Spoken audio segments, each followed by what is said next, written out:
Jason is on his way to Manhattan, New York City, but he goes on a massive killing spree on the way there on this boat. Oh boy, this is going to be a weird trip. Hey guys, Kenny here.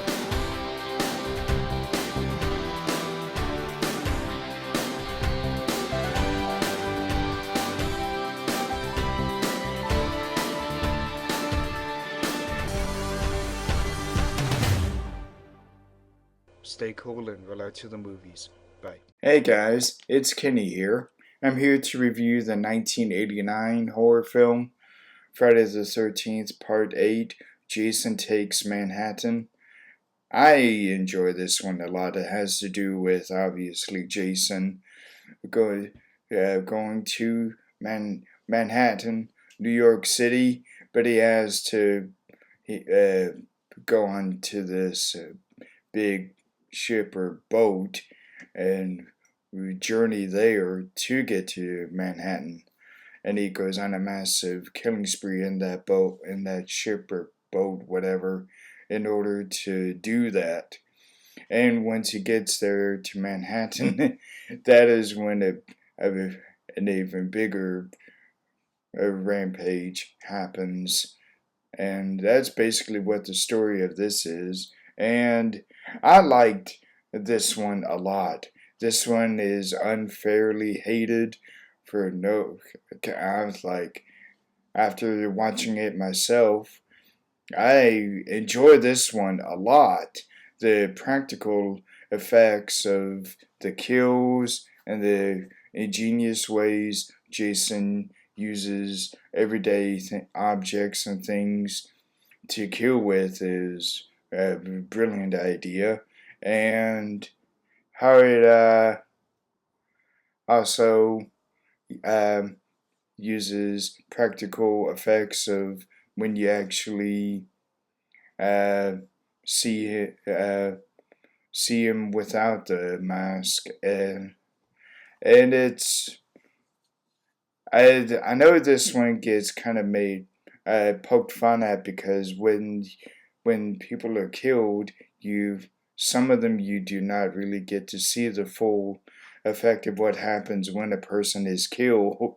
But I still have enjoy the kills in this is some of my favorites, and even some of the more creative that I in all 12 films. Like a girl gets swatted with one hit with a guitar, and that's one of my favorites. And one guy is this boxer, and Jason takes a lot of hits from him. And then if you see the film, you know what happens with that guy who is hitting Jason several times. And I liked Kane Hodder in this a lot. He is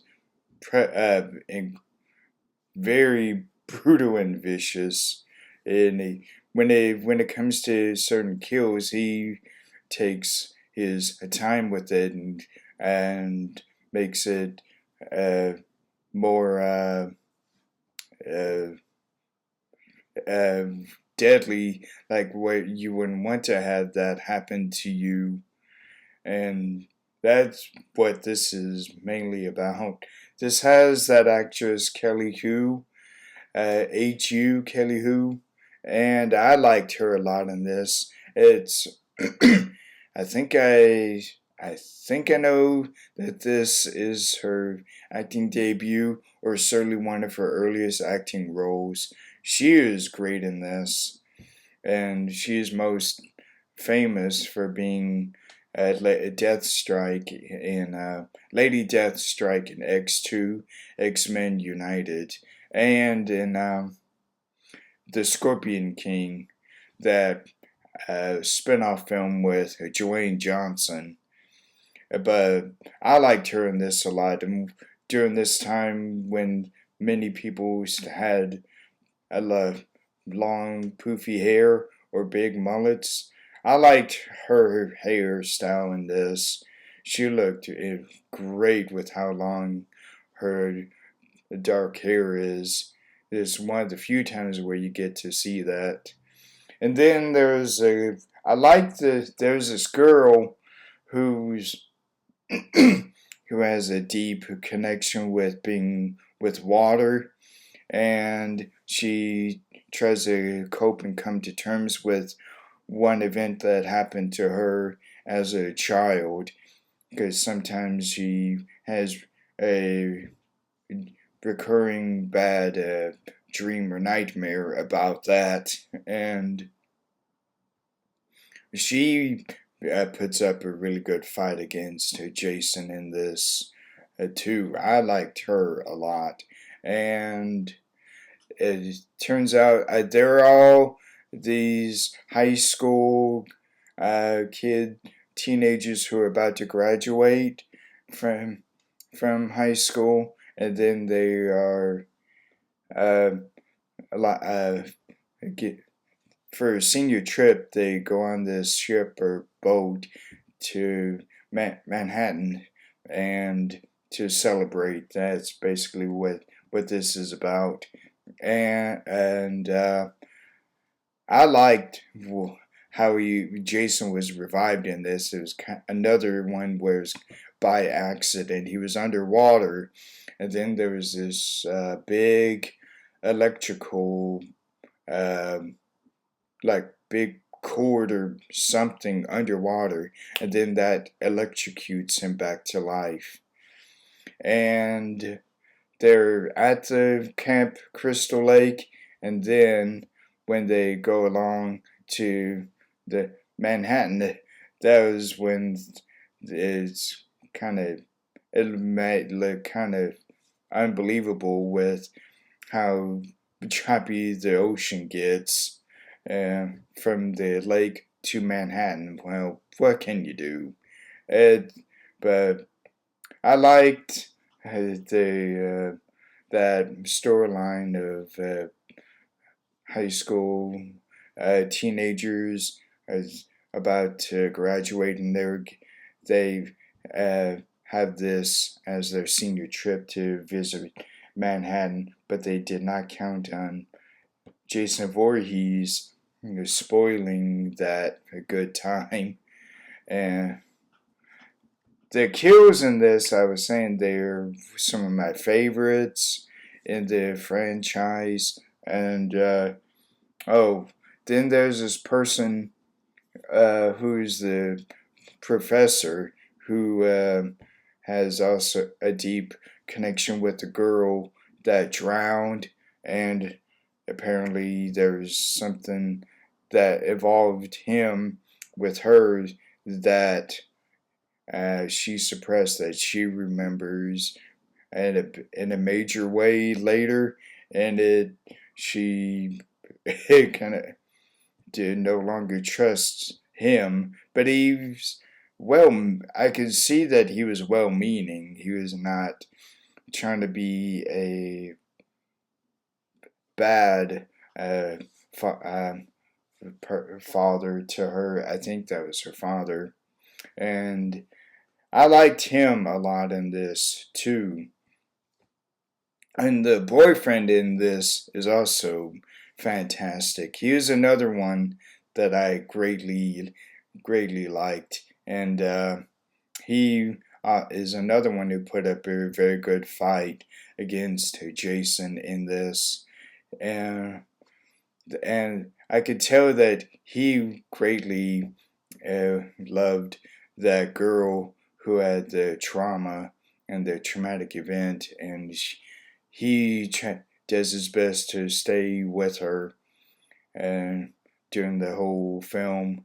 And he is a great character. There's also a really cute little dog that they have on the ship, and that it appears here and there during the film, and it is good to see that dog. I think it was a black and white looking dog, it was pretty, and there was also I think a mother in this who is not very hesitant about having the girl going to this uh, uh, trip to Manhattan. Her name was Renee Wickham. That was it, Renee. And I liked Renee a lot. She was incredible. And when the scene or the when you see flashbacks of what happened to her as a child, greatly sympathize with her, with what happened with her, and every character in this I greatly enjoyed. I know there's a lot of criticism with this film, mainly because Jason Voorhees, was not in this city for very long. He did not have a lot of screen time in this city. We were expecting him to have more to do there and be on more of a killing spree than it turned out to be. But what can you do? They have to get to Manhattan, New York City somehow, and I thought it was a really good change going from a camp, a Crystal Lake, or a camp, or some kind of a town to a boat, a ship, and then getting here. I thought it was very well done. The this Fred Mullen is the one who composed the music, and there is the song at the very beginning during the opening credits that is very well known.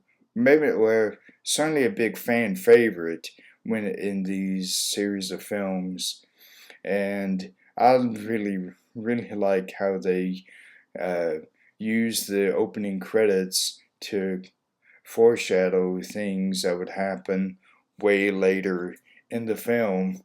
Certainly one shot.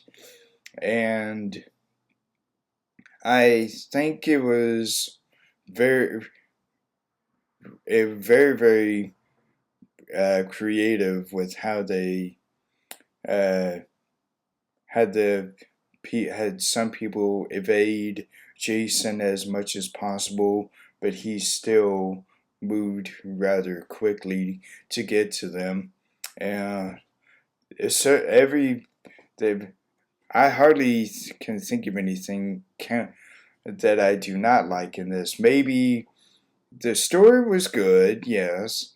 The ending is could have been worked out better.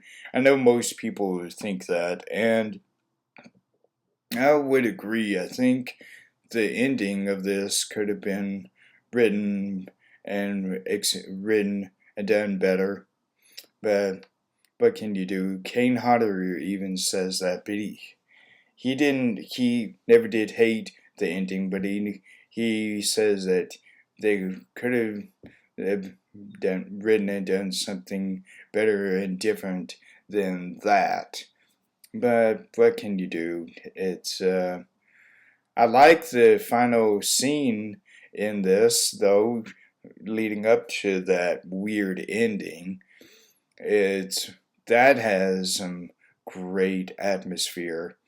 That's the one thing in the film that I also really like. This has a great uh, eerie atmosphere, especially when to get down into this to Renee and the boyfriend get down to this area in the under the city, and it's very ominous and dark, not brightly lit, so you never know where he will be coming from.